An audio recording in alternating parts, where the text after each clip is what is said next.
commentators of the Pirkei Avot. So we're starting with chapter 1. So first of all, there is, let's start with the reason why we're learning Pirkei Avot now.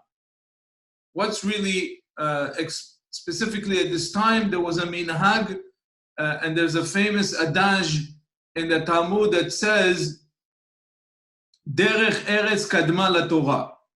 Now, Derech Eretz Kadma LaTorah means that Derech Eretz literally means, it can mean many things, let's put it this way. Derech Eretz usually means Derech Eretz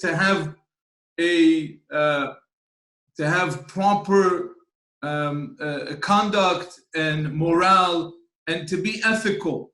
So from Pesach until Shavuot, we have 50 days, which would round up into, let's say, 6 weeks. That gives us the time to read the 6 chapters of Pirkei Avot, and that's one of the reasons why it's brought down in the different reasons why we read Pirkei Avot specifically before Matan Torah, before the giving of the Torah, which is Shavuot, to go along with what we just said.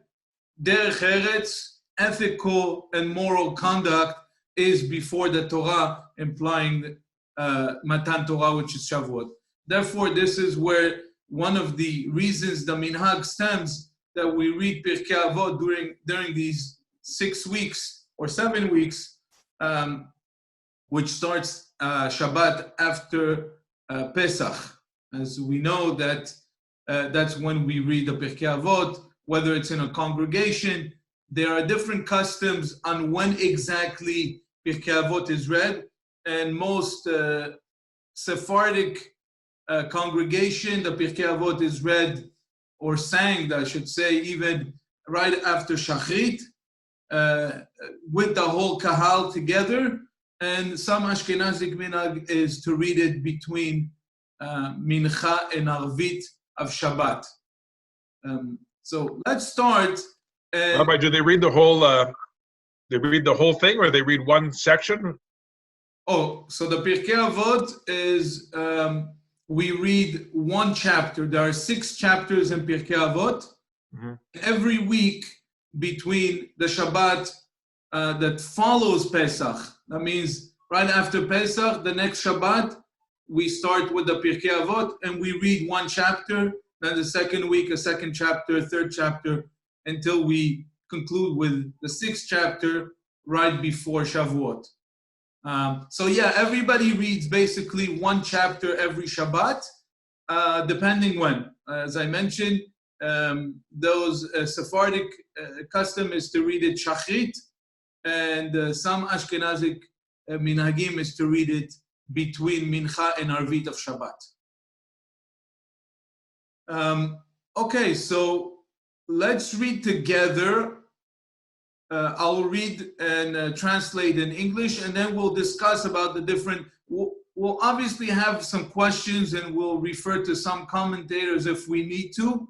But I would like to first really get the sense of what is Pirkei Avot and what is exactly. Maybe we'll talk a little bit. This will be kind of like an introduction to Pirkei Avot, the historical context that the Pirkei Avot itself is written. We have something that's very interesting already in the first chapter and in the first Mishnah, is that we have the order of transmission that the Torah was given. Now the obvious question is, and I'll take you to another screen now, we'll try to address this question as we go along. I'll take you to another screen. So if we go to this screen here, you guys see it? The Mishnah, right? Now, normally, when we want to have an introduction, a prologue to something, you write it at the beginning of the book or whatever you're writing, of the paper. Here, we have the Mishnah. The Mishnah is basically the Oral Torah. In the Mishnah itself, there are 63 tractates, and I'll scroll down just to show you the amount of content here that we have in the Mishnah. Yeah. This is basically the whole, what we call the six sedarim, 6 tractates, not the tractates, I'm sorry, 6th order of the Mishnayot. And now in each order, let me scroll back. I'm scrolling back to the first order of Mishnayot. So if you see here, it says Seder Zeraim. And then we go Berakhot. And then here we have 1, 2, 3, 9, 11. There's 11 tractates. And we go into Moed. And we go to the next one. Now tell me, look where Pirkei Avot is. Do you see the finger that I have? I'm not sure if you see also my mouse on the screen. Pirkei Avot is right here on your right. Look how many tractates we went by until we actually get to the Pirkei Avot. Why is that? First of all, and second of all, more precisely, why is it that the transmission of the oral Torah is only discussed here in the Pirkei Avot? It should have been discussed in the first tractate, the Tractate of Berakhot, which makes sense if we look, and I'll strengthen this question, but by saying that the Rambam himself writes a whole long introduction of the transmission of the Torah in more details than we see in our Mishnah, and he himself writes it right before Berakhot, which is the first tractate of the whole compilation of the Mishnah. So we need to understand why is it that the sages here found it right to write the transmission of the Torah specifically in Pirkei Avot and not anywhere else. Okay, so that was a question that we'll see together. So let's see the first Mishnah. First Mishnah, if there's any question, please don't hesitate to just unmute yourself and ask any question you would like. Okay, so let's go into the first Mishnah. Moshe kibel Torah misinai umasra leYeshua v'Yeshua leZkenim uZkenim leNvi'im uNvi'im asra leKnesset gedola. I think that's the tune that's in the synagogue. Maybe there are other tunes. הם אמרו 3 דברים עבור מתונים בדין והעמידו תלמידים הרבה ועשו סייג לתורה. So here we're discussing Moses. Let me translate quickly. Rabbi? Yes, go ahead. Can we take turns reading the English part? Of course, yes. Go right ahead. Okay, so I'll read the first one. So Moses received the Torah at Sinai and transmitted it to Joshua, Joshua to the elders, and the elders to the prophets, and the prophets to the men of the great assembly. They said 3 things: be patient in the administration of justice, raise many disciples, and make a fence round the Torah. Very good. Okay, so let's see first of all that we see clearly here where we speak about the transmission of the Torah. And I will try to answer that question that we asked, why is it so important to be brought up here? So the Avot here begins by tracing the transmission of the Torah and contains by 3 sayings by the men of the Great Assembly, right? One of the most basic, if you will, tenets of Judaism is related in this Mishnah. What is the Bosmet? That Moses received an oral as well as a written Torah. That's the first basis thing we want to learn from this Mishnah, right? And that there is an unbroken chain connecting the rabbis with the revelation at Sinai. So it's very important for the Mishnah to say that, right? To say that, first of all, as a statement.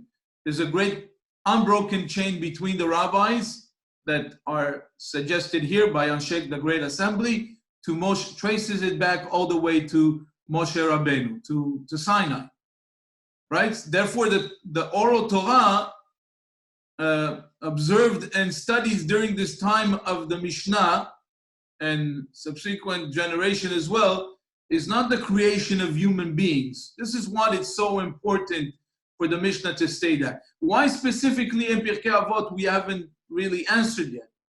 But the Mishnah itself here finds it very important to point that out. So it's not just a creation of human beings, but is an actual, as divine in origin as it is, the written Torah, right? So when we think about the Torah, we usually think about the 5 books that Moses gave, the Bible, if you will. And when we speak about the Oral Torah, in our Jewish tradition, there's no difference. It's an unbroken chain of written Torah and oral Torah that were given to Moshe Rabbeinu. Now, this is an extremely significant claim about which many, many books have been written. And indeed, I would say some fierce battles were fought through generations, such as the Sadducees and Pharisees, that between the Rabbinate and the Karaites, the time specifically, if you want, in Babylon, Rabbi Saadia Gaon fought the Karaites that basically did not accept the oral Torah. They all agreed that the written Torah was something that is divine, it's God-given, but when it came to the oral Torah, it was long disputed, and many centuries of battles and fights between and quarrels between different sects that were created within the Jewish community. So if I'm gonna leave off the Sadducees and the Pharisees to later on, where we explore a little bit who they were. They're just a few Mishnayot a little bit later. Sorry, Rabbi, I don't get it. It seems like it's just a statement of fact, like it's passing it down the chain. Is that really the intention of this Mishnah? Basically saying that there's kind of this chain of, I don't know if it's chain of command or chain of communication, I suppose. Like there's 2 messages here. One is there's a chain of communication, and the other is, well, maybe 3 things. The other is, think before you act in terms of justice, and the third is, protect the Torah. Oh no! Well. First of all, I'm really what I'm explaining now is the first part of the Mishnah. So there are, let's say that there are actually 2 parts in this Mishnah. In this specific part, the first part is the actual transmission of the Torah, which I'm discussing now, and then there's the second part, which is a statement that was said by the sages of the Great Assembly. So, yes, the Pirkei Avot is teachings from different sages. We are starting by the first sages, which we know very little of, although there were like maybe 120 of them. Anshe Knesset Agdala were at the time of, right around the time of the Second Temple, approximately 500 BCE. And they composed of many prophets, Zechariah, if we're speaking also about Ezra that was part of the Jews that came from the diaspora that built the Second Temple. So we are discussing about different sages, and we're going to bring different teachings that they brought.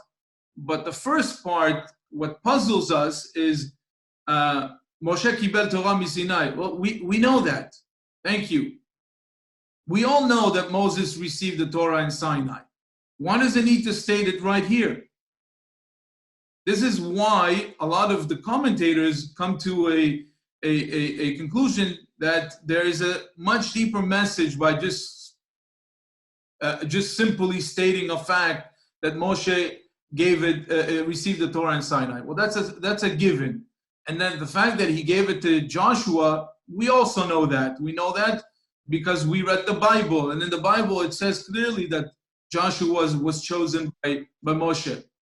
And then we know that Joshua chose the sages later on. So that brings us to think that there's a much deeper message behind the transmission of the Torah and why it needs to be stated here.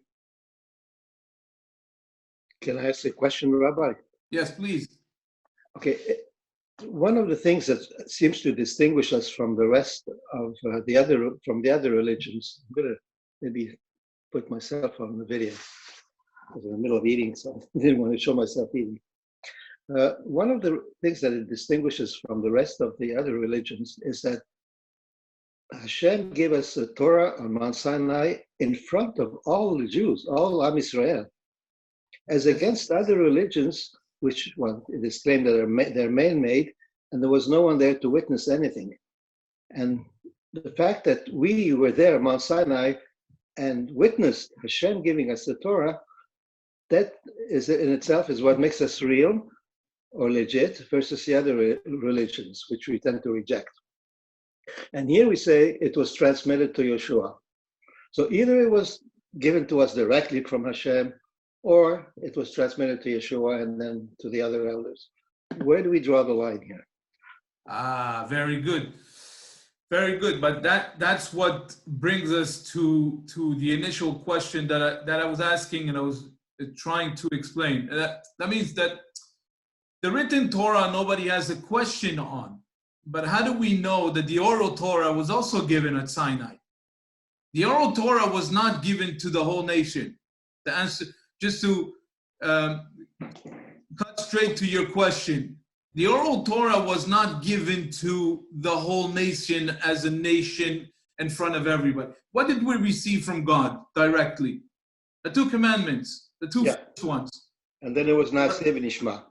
Yeah, the Na'aseh v'Nishma, and then the rest of the commandments, let's call it the 10 commandments, we received them from Moshe himself, right? But then Moshe ascends to the mountain. And this is not already interpretations or commentary. This is in the text itself. After the fact of the 10 commandments, Moshe, it says, ascended to the mountain, and he stays in confinement, if you will, for 40 days with God. And he receives what we know as today, all of the laws that are in the Oral Torah, right? He receives also a lot of the things that are written in the Torah itself, but a lot of the Oral Torah is received right there and then to Moshe. And then Moshe passes it on to Yeshua, and then Yeshua to Skinim, and Skinim to Nevi'im. So to answer your question, only parts of the Torah, just imagine. First of all, there's a question, how can it be that Moshe himself receives the whole Torah in 40 days? There's so many details in the Torah, as we know, even as today. So for sure, during the 10 commandments, not the entire Torah as we know it, as it is in front of us today, was given to the whole nation. There's a part of the Torah that's given to the whole nation, which is really the revelation of Matan Torah, the revelation of the 10 commandments, and then it goes on from, and then the Torah is transmitted from generation to generation, starting with Moshe, Yeshua, and Skinim. Now, did the Torah evolve from generation to generation, or just the commentary evolved? So 2 things: the written Torah from generation to generation, and then the oral Torah and the commentaries from generation to generation.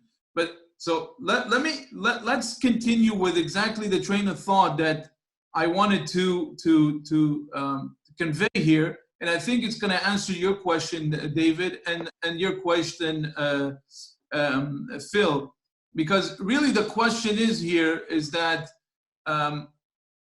is the actual oral Torah and its commentators were also given to Moshe itself, or is it just commentators that through the ages the sages decided to come up with, and they have their own interpretations of the different texts, or is it actually something that was given to Moshe himself? But really, that's the question. Is everything given to Moshe right there and then? And this is why here in the oral Torah, we need to discuss that. The written Torah, we have no questions about. Yes, it's divine. But the oral Torah, what's given to Moshe by the oral Torah? When the Mishnah here says Moshe kibel Torah miSinai, what did he receive? Did he receive the whole thing? Was it only the principles that he received? I thought the oral Torah was something that was come up with over the course of time. You're saying that the oral Torah was given to the Jewish people at Mount Sinai. Mount Sinai. Yes, this is how the sages understand this Mishnah. Otherwise, we don't need this. Stating a fact. It's just stating a fact. Moshe kibel Torah miSinai. Yeah, okay, thank you. We know that. Every student that has spent once a Shavuot in a synagogue knows that. Yes, we read the Ten Commandments, we receive the Torah. But here, the word Torah takes on a much broader explanation than just saying the Torah as a written Torah. So there are many sub-questions that require further resolution. Most importantly, what was the nature of the oral Torah received at Mount Sinai, right? Did Moses receive every detail of observance and belief that any Jew would ever need to know? That's pretty much, is that possible? Is that even possible that Moshe could foresee? I mean, God is one thing, but as a human being, at the end of the day, Moshe, as great as of a person that he was, and as a great leader, can he actually receive every single detail? Would Moshe one day think that we would be learning Pirkei Avot on Zoom? And we would have a question whether we can use it on Shabbat? Is that even possible for a human being to conceive of such an idea? Can Moshe Rabbeinu, even in 40 days, register so much data through the whole generation? So what did he receive at Mount Sinai? If so, then all of the debates in the Mishnah and Talmud are attempts to recover what was originally known and for some reason lost. And this is, by the way, Rav Saadia Gaon's position. So let me just reiterate what I just said. And I'll open a parenthesis. Rav Saadia Gaon was the great leader of probably the entire Jewish nation in his time. He lived in Iraq, Babylon at that time. He's known as the generation of the Geonim. Geonim literally means genius. So he lived in the generation of the Geonim. We're talking about 10th century. He wrote many philosophical books and also Talmudic. He wrote many responses to various communities around the world. He was a great leader, a very well-known leader that had a yeshiva. And his view is that, yes, every single detail was given to Moshe at Mount Sinai.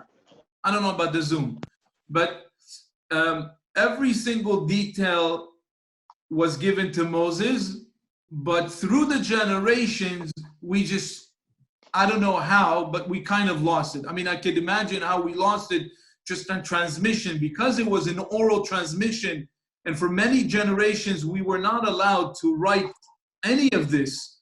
The Mishnah was something that was passed on from generation to generation orally. So through times, says Rabbi Saadia Gaon, we lost some of the details. Now, the discussions that are in the Mishnah and in the Talmud are exactly trying to recover all the lost data.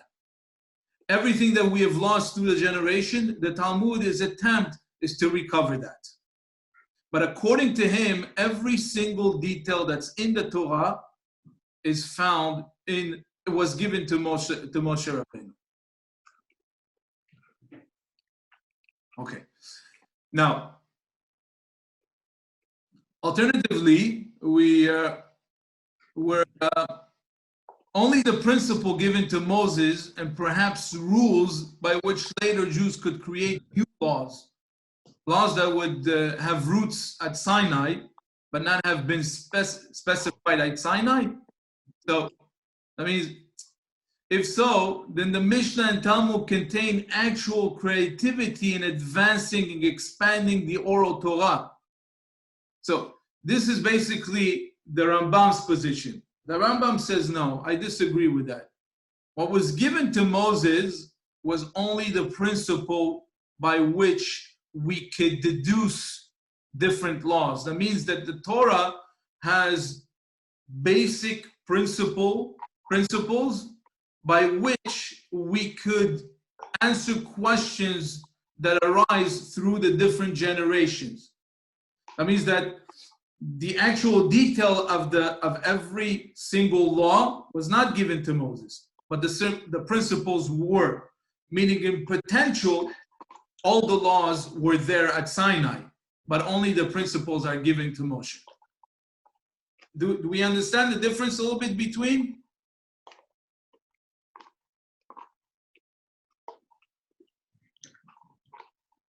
Okay, it's needless to say that we don't have the answer to this question. It has been a great debate since the medieval period. The Talmud itself is unclear on the matter, and there are statements that support both. For instance, the Talmud states that even any new invention taught by a student was already revealed to Moses at Sinai. However, the Talmud reveals the Talmud relates a famous story that God showed Moses what was going on in Rabbi Akiva's study hall. And Moses did not understand one single word. But nevertheless, what we see is one thing is clear from this Mishnah. Jewish tradition teaches that the Oral Torah, whether all the details, just the essence, does come from Sinai, and that each generation thereafter is obligated to learn the Torah and transmit it to the following generation. This is what we hold, one of the things we hold from this Mishnah. The man of great assembly refers to the leaders who arose at the time of the building of the second temple, as I stated before, about 500 BCE. We know very little about them, as I mentioned, but what we find in our Mishnah, 3 sayings that are attributed to them. The first is, okay, now let's go. Is that clear? Is there any more questions about the transmission? I don't want to make it too long, because there's definitely a lot more to talk about this idea of transmission and the Oral Torah. I just wanted to give an overall general introduction about that. Just a question: is there really a chain of command that they're kind of highlighting? Moses, Joshua, the elders, and then the elders to the prophets, and then the prophets.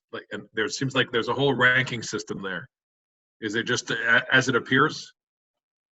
Yes, it's there is a ranking system, and it's also serving as maybe also trying to maybe exclude even a group of people that were not part of that transmission, maybe in an attempt to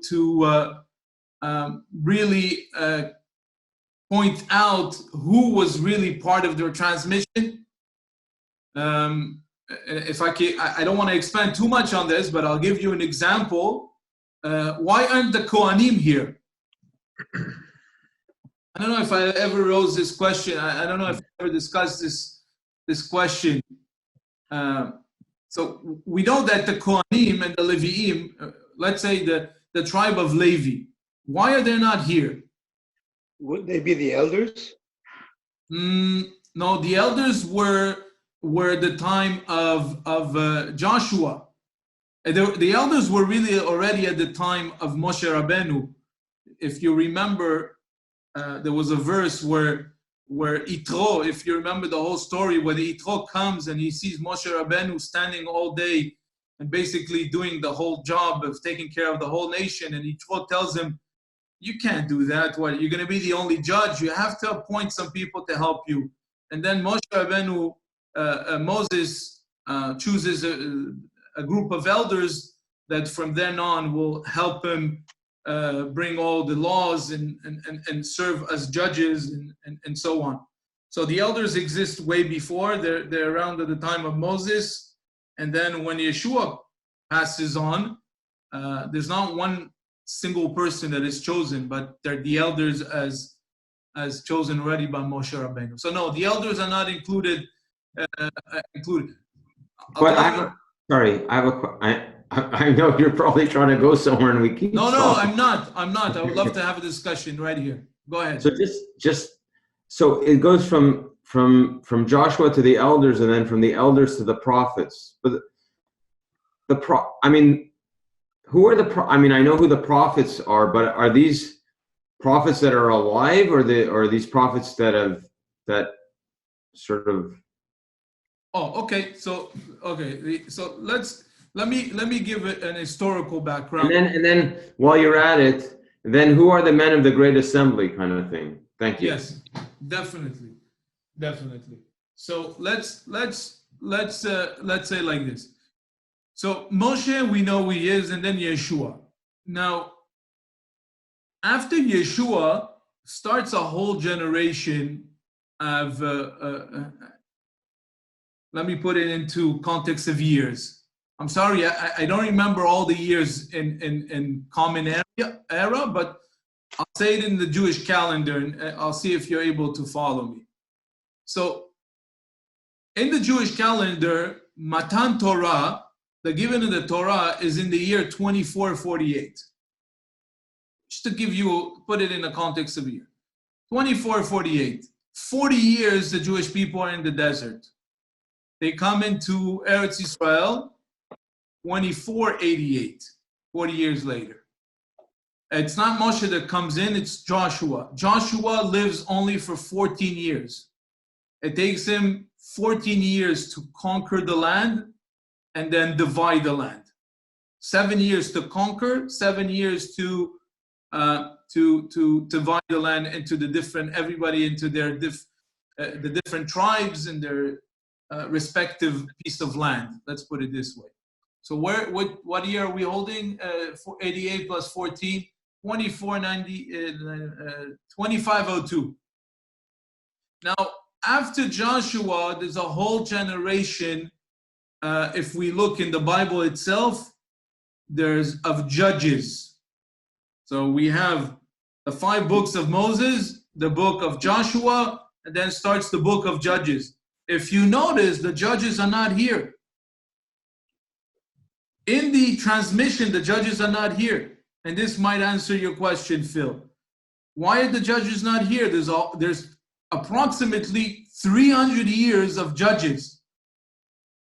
So for at least 300 years, the leaders, and I'll give you a very famous judge. If just to everybody know who Samson is? Yeah. Shimshon, Samson and Delilah with the long hair. The Nazir. Yeah, he was a Nazir. He was a pretty boy. He had long hair, and he was this big macho man, if you want. And he was very, very strong. And there's the story where he married this woman, Delilah, and she cut his hair. And when she cut his hair, he lost all of his powers. That's an example of one of the judges. Another example, there was the woman, Devorah, was also a judge. Now, they're not part of the transmission of the Torah. Simply, you know why? Because their job, if you want, or their mandate was not the actual transmission of the Torah. They were supposed to judge the Jewish people. They were there to protect them. The Jewish people were very vulnerable all the time. They were always in a state of war. They fight, they win, they're protected, and then comes another judge, and another judge, and another judge. So through the generation, we don't have any of the judges. Okay. So then the Skenim, which were the elders that give to the Nevi'im. Who are the Nevi'im? First Navi, the first one that's considered as the category as being a prophet, which he is also called a prophet, and no one else before him is given that name, is Samuel. Samuel the prophet was the prophet that anointed King Saul and King David as kings. He is the first one to be called a prophet, and there's 48 prophets that follow him. After that, there's Samuel, and then there's Natan Navi, Yeshayahu, Yechezkel, and all these prophets that last for about 300 to 400 years of prophecy. So far, so good, my friends? Kol beseder. Akol beseder.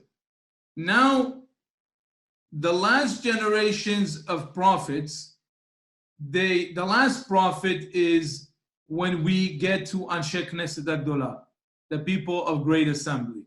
So,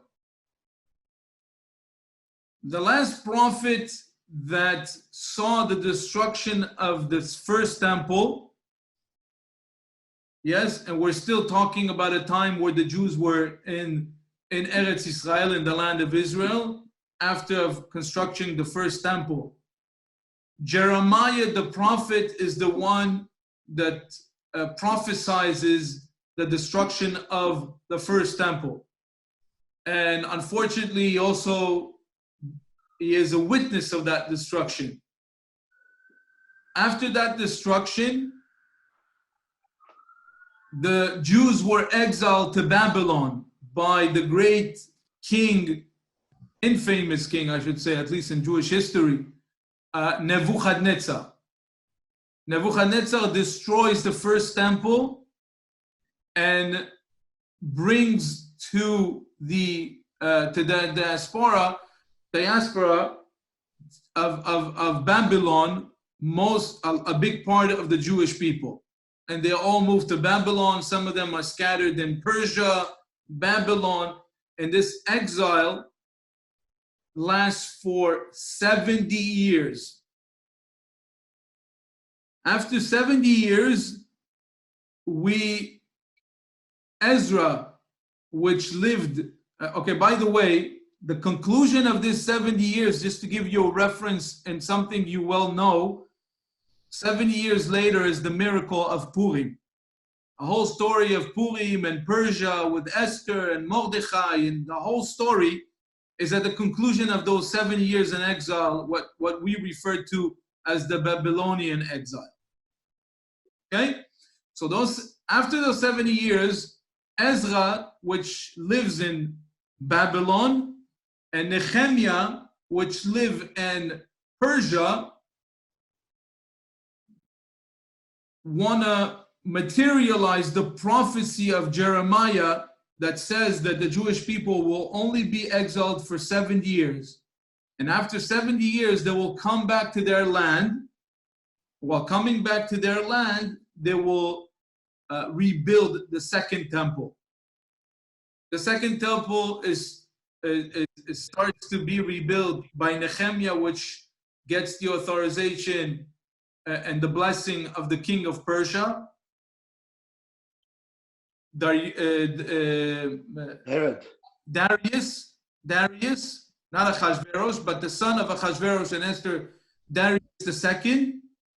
He is sent, Nehemiah is sent by Darius from Persia, and Ezra, a Sofer, Ezra the scribe, comes from Babylon. Okay? Now, they form what we call the sages of the men of the Great Assembly. So we have just to give you a few names, in the men of the Great Assembly, we have Ezra, Nehemiah, Mordechai from the story of Purim. We have Daniel, which was also one of the exiles of Jerusalem that lived in Babylon and served in the court of the king in Babylon. We have Zechariah, we have Haggai, we have Michel.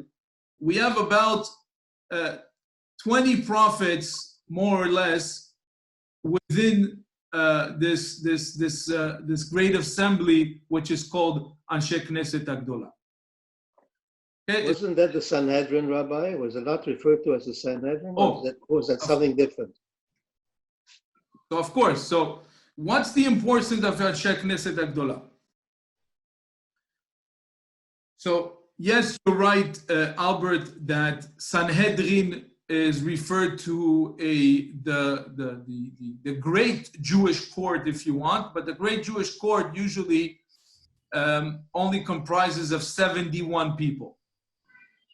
So yes, you're right that the great Sanhedrin, those great sages were also part of the great Sanhedrin, but the Anshe Knesset Agdola usually refer to the Sanhedrin because they were much greater and much big.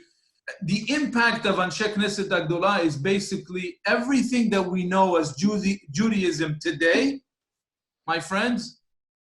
It comes from Anshe Knesset Agdola. It comes from the exiles of Babylon, of Persia, of the surrounding, probably even Lebanon, Syria, Egypt, all those Jews that were in those countries that came back and formed the men of the Great Assembly. Now, what was so great about the men of the Great Assembly? First thing, they're the first ones that actually gave us the prayer as we know it today. And I will explain. At the time of the temple, we did not pray as in the same way as we know it today. There are no sidurim.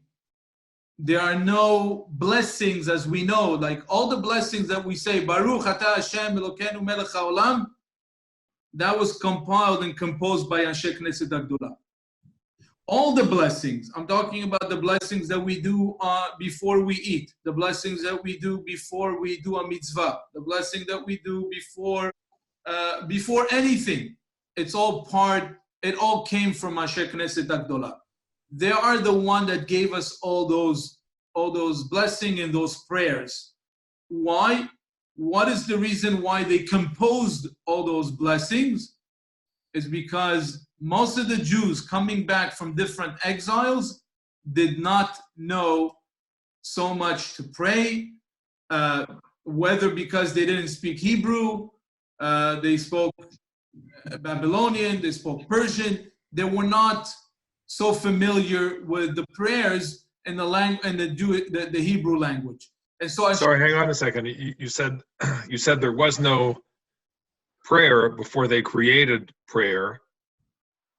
So what difference does it mean? You're right. Thank you for correcting me. What I meant, I said that there was no prayer as we know it today. That means that when a person wanted to pray in those days, he didn't have a sidur. He didn't have a text to read from. You have to realize that the only text that exists in those times is one thing: Torah on a parchment. So if you Phil and Zerut wanted to pray to Hashem, you would turn to him and tell him, please God, I need this and this from you. I have my son that's going to school. I have this. In your own words, you would speak to God. Mm-hmm. You wouldn't have a text in front of you of just a repetitive text that we read like every day. And that's, by the way, in our opening of parentheses, one of the things we lost a little bit. It's true that Anshe Knesset Agdola made a great thing by giving us the Sidur and giving us a text, but we lost a little bit of that intimacy that we have, right?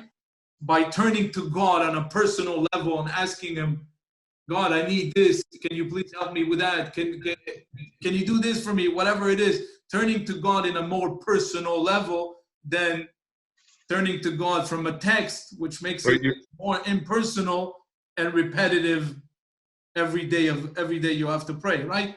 So are you trying to say that people who came back to the land of Israel didn't know what to do? They spoke a different language and they just didn't know what to do. So to tell them what to do, they basically wrote them a text. Yeah. Okay. Right. So I'll answer that question. Before the exile, people lived around the temple, meaning not only geographically lived around the temple, their whole life was around the temple. Their whole life were around. There was no synagogues as we know it, the way synagogues conduct themselves today.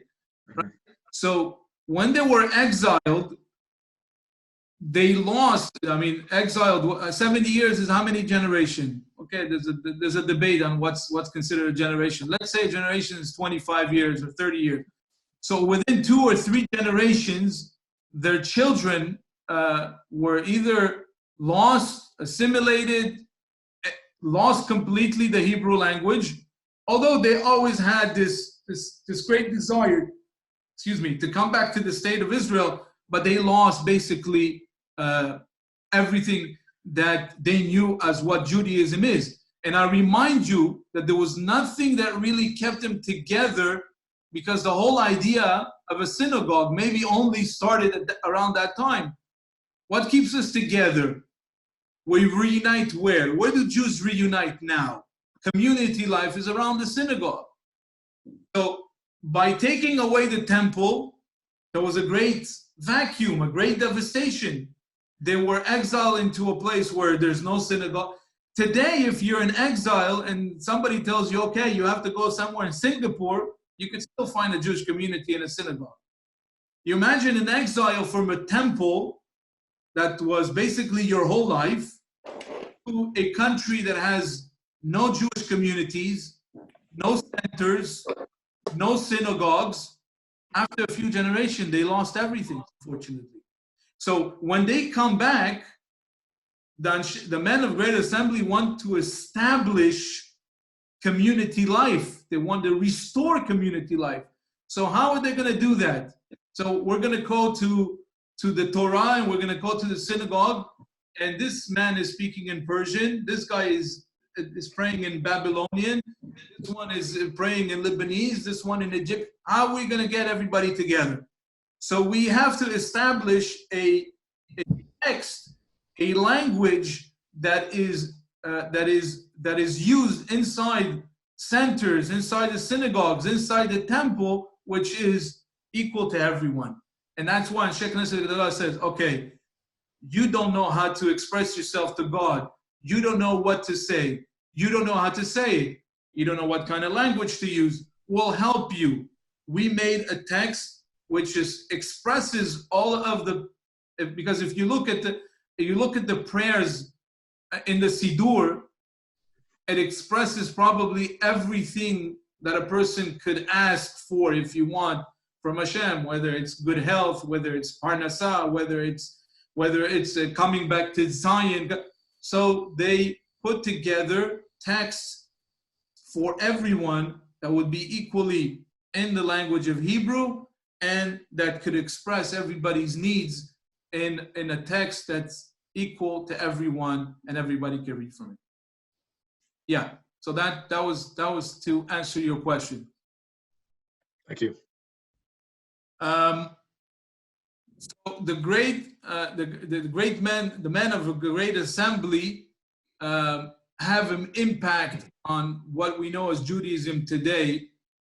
Probably the most impact on through the whole of history, and that was one of the reasons that Ezra was probably the first Jew that was so active on promoting Judaism. Because before him, if you didn't come to the temple, if you didn't know how to read, if you didn't have any connection to Judaism, you had no chance whatsoever to know how to read it. Ezra made the Torah accessible, and he took it out from the walls of the temple. Contrary to the first temple, those that served inside the first temple where they tried to have this kind of elite of people in order to keep the Torah inside the walls of the temple, and Ezra coming in with the man of the great assembly and taking the Torah and making it accessible to all Jews across the world of that time. So if I may, let's just at least try to finish this Mishnah. So in our Mishnah, 3 sayings are attributed to them, to the great man of assembly.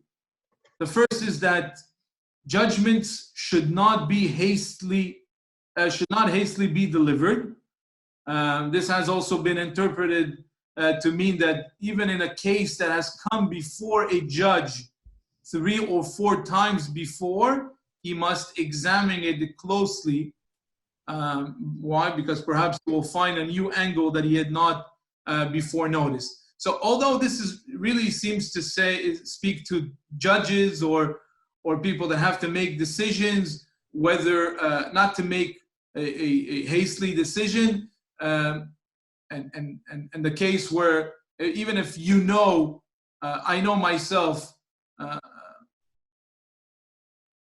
myself of a great story of a great rabbi. If I could give you an example of a lady a woman that came to see the rabbi, and she asked him a question, and all of his students were around him, and she asked him a very simple question, but the rabbi told her, just give me a quick minute. The rabbi pulls out a book, and he opens up his book, and he looks up for the answer. It takes him 5 minutes, 6 minutes, 10 minutes go by, and all of his students are looking at him like, it's such a simple answer, Rabbi. They're astonished why the rabbi is taking such patience with that an answer where he could have just answered quickly.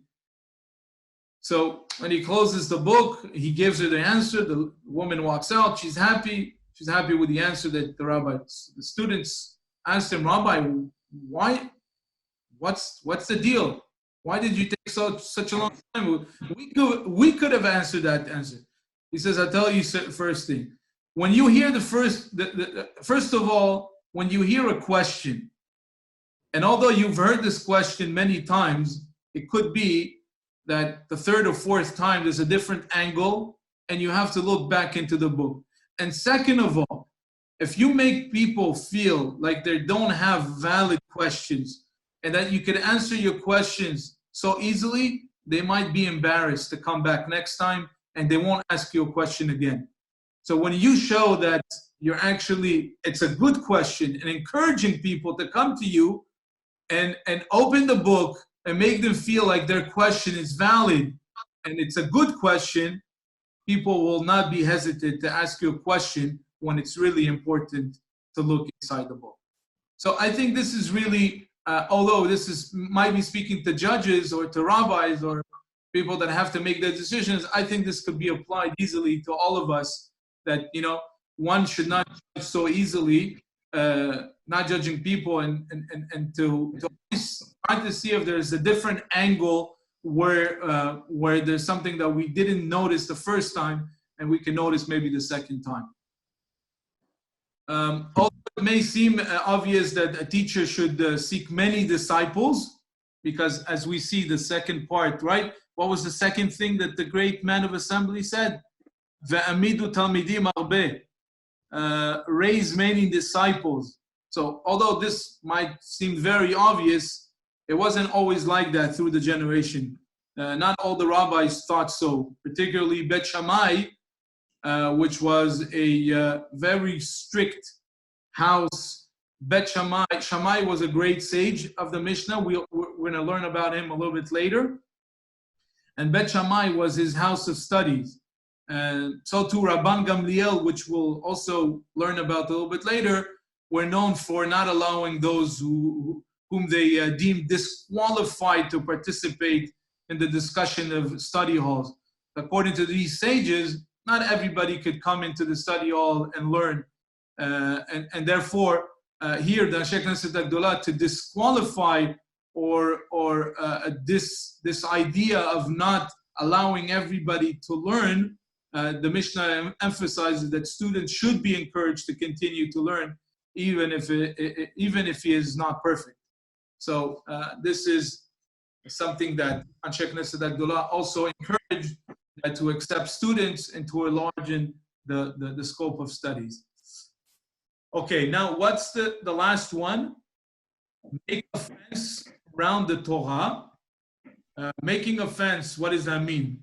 Making a fence around the Torah is another... Protect it? Yes, go ahead, I'm sorry. Protect it? Yeah, protect it. Meaning and this is where it's completely rabbinical, what we would call rabbinical Torah, that many laws that are not strictly obligatory right. on a person from the Torah, but rather were instituted by the rabbi to prevent a Jew from transgressing a Torah law. So really, the making of fence is not only I'll explain. So it's not only a restrictive, yes, it's true, but really their fence was in order that someone will not come to do and transgress an actual Torah law. Well, like kitniot for Ashkenazim on Passover. It's a fence. Yeah. Well, we have that discussion about by the way, what do you do? I'm sorry to ask you. You don't have to answer my question. For me? Kitniot, right? Yeah. Of course. So yeah, I guess the kitniot was one of them. There's also about rice. I remember a very, very amusing story about the Iraqi Jews, because I don't know, the Lebanese also eat rice on Pesach? Yes, they do. Yes. Okay, so it was a very amusing story about the Iraqi Jews. I think it was Iraqis, the Sephardic Jews, where they told them, listen, we have a problem. Some rabbis say that you can't eat rice on Pesach. So they tell them, okay, so cancel Pesach. So,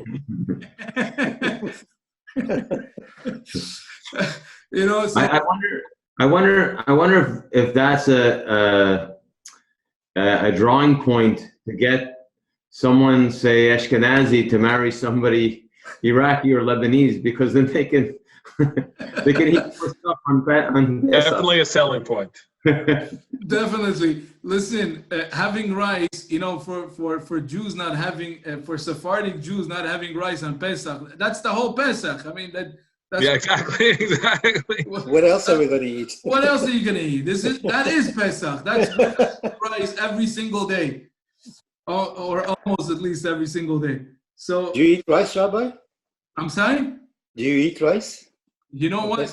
I don't eat rice because for some reason my grandparents, my grandmother also didn't, but they had some funny things. Like my grandmother wouldn't also eat sugar on Pesach, and they didn't eat. Yeah, there's all sorts of things. Yeah, there's all kind. But again, those are not necessarily rabbinical or anything. Those are different customs. Nobody has just customs. Yeah. It's customs. It's not obligatory. You're allowed to eat. Rice is not chametz, and whoever tells you that it is completely at fault.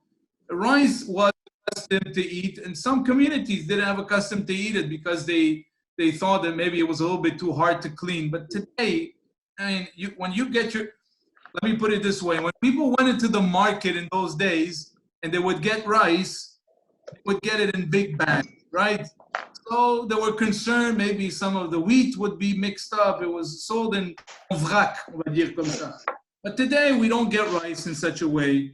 The sugar is made somewhere in a plant where it's checked, and there's laws and there's restrictions. So all those things are not applicable to these days. So there's no. In other words, when there's concerns of chametz, all those things are not applicable.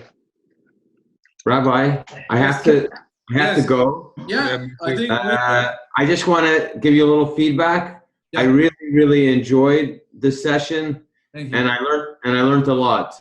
Thank you so much. And since we're on Zoom, I was able to take notes to make Oh, wow. to have some things make sense to me. So That's great. and also it was great to be as a group because many people asked many questions or gave many comments, and it made the whole experience more Enriching. All right. So I look forward to it next week. Thank you, David. Thanks a lot, everybody. I also have to go. Thank Enjoyed you. it. Thank you. Good to Take see you care. Have all. a great day. Bye. Hazak Rabba, thank you. Hazak.